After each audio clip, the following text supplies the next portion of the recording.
প্রথমে আছে পাসওয়ার্ড। আপনার ইচ্ছা করলে এখান থেকে আপনার যে অ্যাকাউন্টটা নেবেন, এই অ্যাকাউন্ট নেওয়ার পর আপনার পাসওয়ার্ডটা চেঞ্জ করে নেবেন অবশ্যই।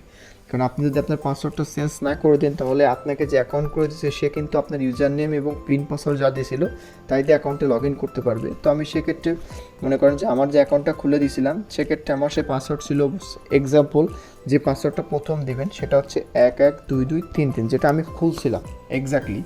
তো এরপর নিউ পাসওয়ার্ডের ক্ষেত্রে সবসময় এলোমেলো দিবেন, যাতে কেউ আন্দাজে ট্রাই করে ঢুকতে না পারে। যেমন সাধারণত মনে করেন যে 7461006 এইভাবে দিবেন, যাতে দেখেন এলোমেলো, কেউ আন্দাজে ট্রাই করে ঢুকতে পারবে না।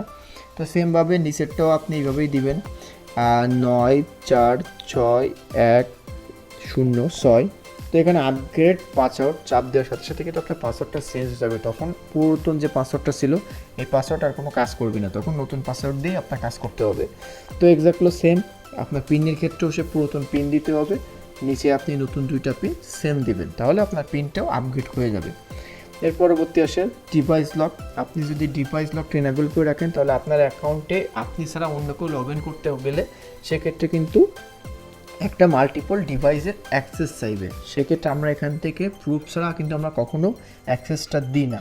তো আপনার এই ক্ষেত্রে এনেবল করে রাখলে আপনার জন্য সুবিধা।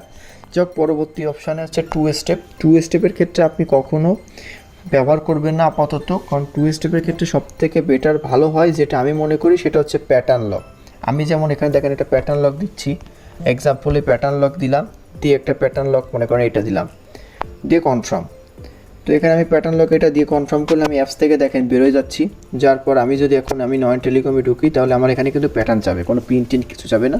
আমি এই যে প্যাটার্ন দিলেই আমার অ্যাকাউন্টে লগ ইন হবে। তো সেক্ষেত্রে কিন্তু একটা প্যাটার্ন কিন্তু কেউ কপি করতে পারে না। তো সেক্ষেত্রে প্যাটার্ন দিলে আপনার জন্য খুবই সিকিউরিটি সম্পূর্ণ হবে।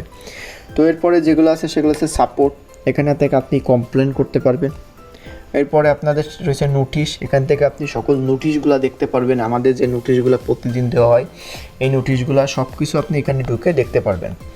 এরপর আছে আপনাদের প্রোফাইল। আপনার প্রোফাইলে কি আছে দেখেন, এইভাবে সব কিছু আপনি দেখতে পারবেন।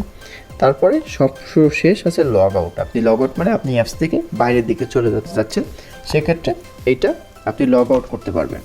যাক, আজকের ভিডিও ছিল এই পর্যন্তই।